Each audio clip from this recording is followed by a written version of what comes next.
Muito bem, seja bem-vindo a LFP Notícias, o seu canal de notícias da semana.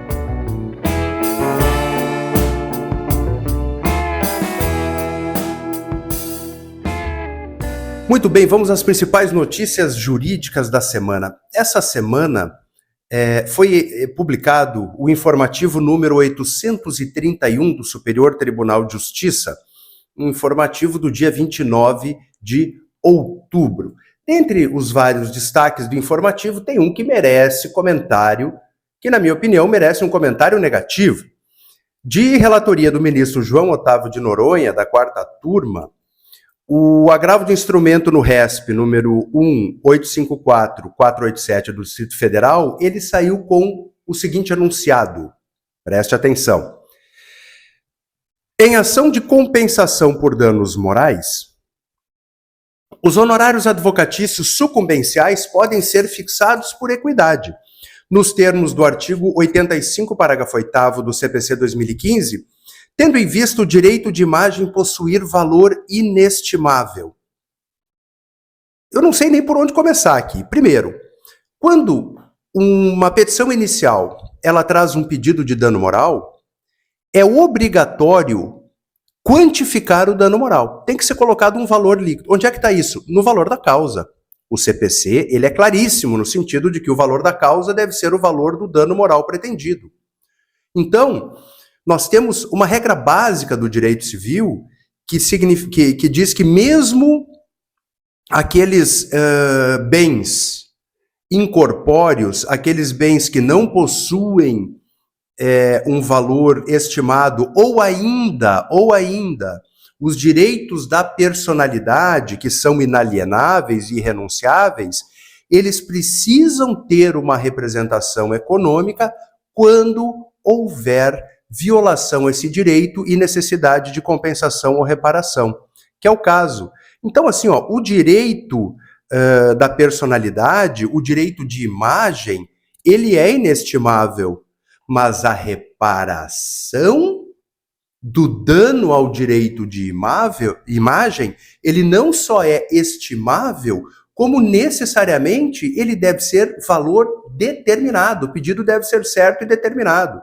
Então aqui, nós não estamos falando de direito de imagem, nós estamos falando de proveito econômico da condenação.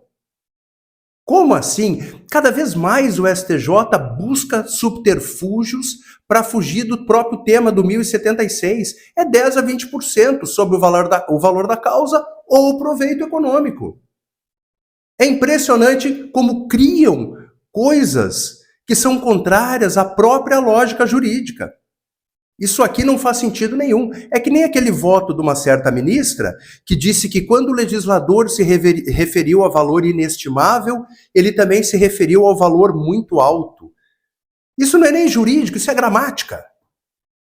Bom, outra notícia muito importante que saiu no portal Migalhas diz respeito à anulação das provas e, por conseguinte, da condenação do ex-ministro José Dirceu pelo ministro do Supremo Tribunal Federal, Gilmar Mendes, sob a alegação de que o então juiz Sérgio Moro era suspeito na produção das provas. Nós não podemos esquecer jamais que o ministro José Dirceu, antes da Lava Jato, ele já foi réu do processo da ação penal do Mensalão, de competência originária do Supremo Tribunal Federal. E, na época, o ministro Joaquim Barbosa fez um voto muito interessante e criticado sobre a teoria do domínio do fato, né? Então, agora, de repente, José Dirceu é inocente. Tá bom. Mas, mais uma vez, nós temos algo que merece uma análise fria sobre o tema. Também no portal Migalhas saiu uma decisão do Supremo Tribunal Federal, que eu não entendo por que essas decisões não aparecem na página do próprio Supremo Tribunal Federal, não é mesmo? Por isso que eu trago outras fontes de notícia. Na página do Instagram do Supremo Tribunal Federal não se menciona isso. Talvez por algum motivo que eu não saiba informar. Mas diz o seguinte: juiz contraria a decisão do STF e o ministro Luiz Fux volta a derrubar vínculo de arquiteta, que é uma decisão muito interessante do Supremo Tribunal Federal, na qual a Corte ela diz que a terceirização da atividade fim não necessariamente é ilícita, que o juiz ele deverá analisar caso a caso.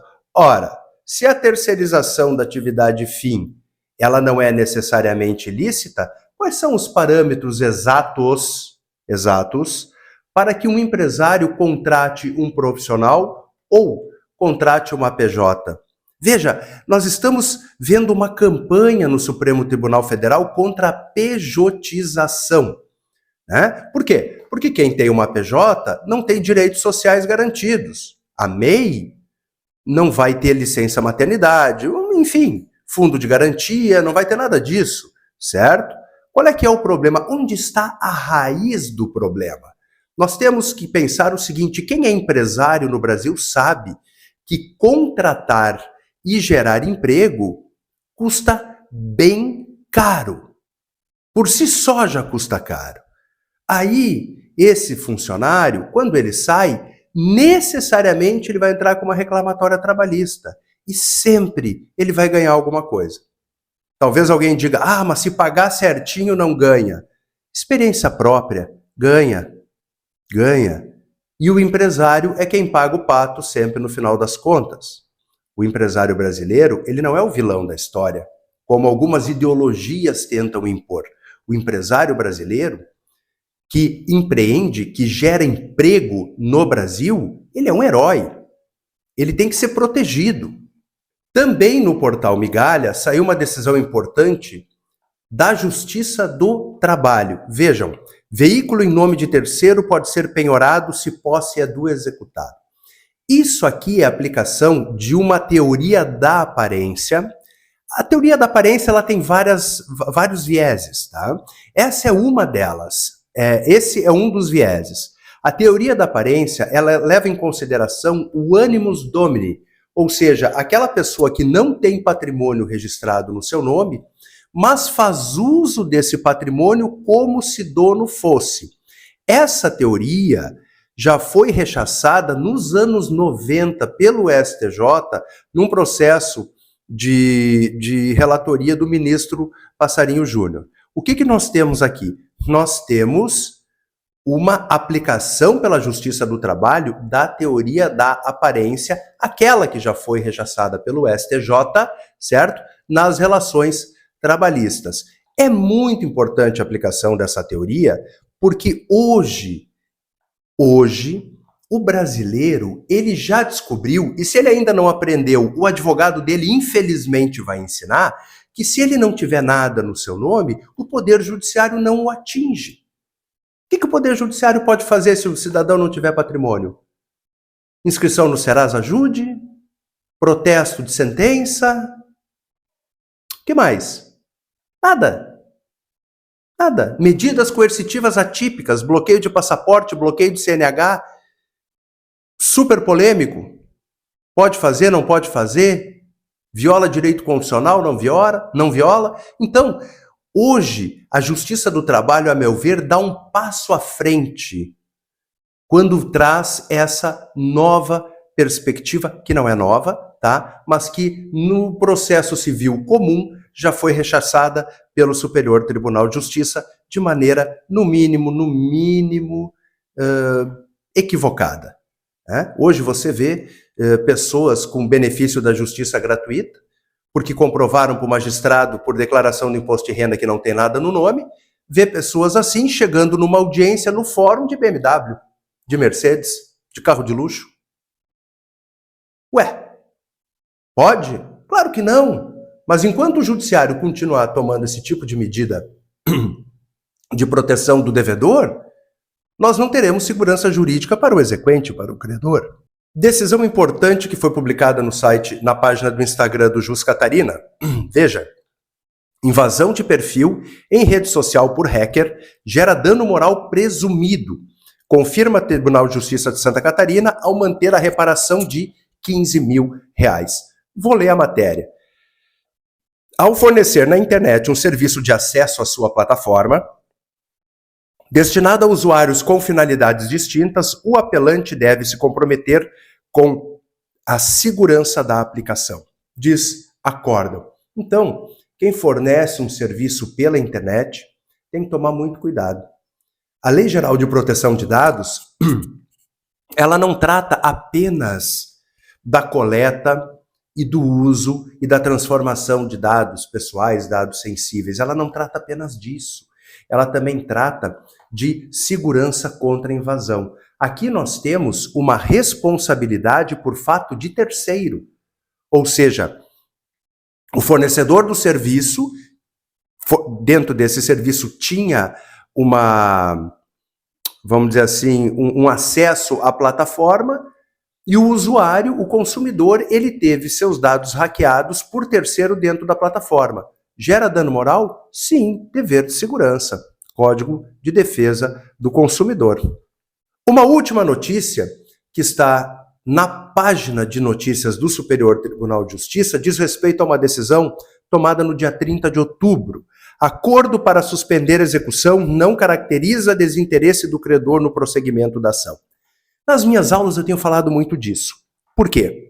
Veja, o artigo 922 do CPC, ele fala que o exequente poderá pedir a suspensão da execução para que o executado ele cumpra de maneira acordada, de maneira transacionada, o valor que está sendo executado. O que nós temos aqui não é um acordo homologável pelo juízo. Não é isso, gente. Por quê? O acordo homologável pelo juízo, ele vai lá para o 487, inciso 3. Ele é um acordo que resolve o mérito da demanda. Isso aqui que nós estamos falando não é um acordo que resolve mérito da demanda, até porque numa execução não se persegue a resolução do mérito. Numa execução se persegue o cumprimento da obrigação certa, líquida, exigível, constante no título. Então, se o exequente pediu a suspensão da execução, ele não perdeu o interesse. A tutela ainda é útil para ele, só está suspensa. Se o executado não cumprir conforme o acordado, que é um acordo entre as partes, certo? Aí se retoma o curso da execução. O que nós temos nesse caso não é um acordo a ser homologado pelo juízo para resolver mérito. O que nós temos nesse caso é um negócio jurídico processual. E essas foram as principais notícias da semana. Eu espero que você tenha gostado do nosso vídeo. Se você gostou, curta, comente, compartilhe esse vídeo, inscreva-se no canal, deixe o seu joinha, não economize cliques e nos ajude a continuar produzindo conteúdos de qualidade. Muito obrigado.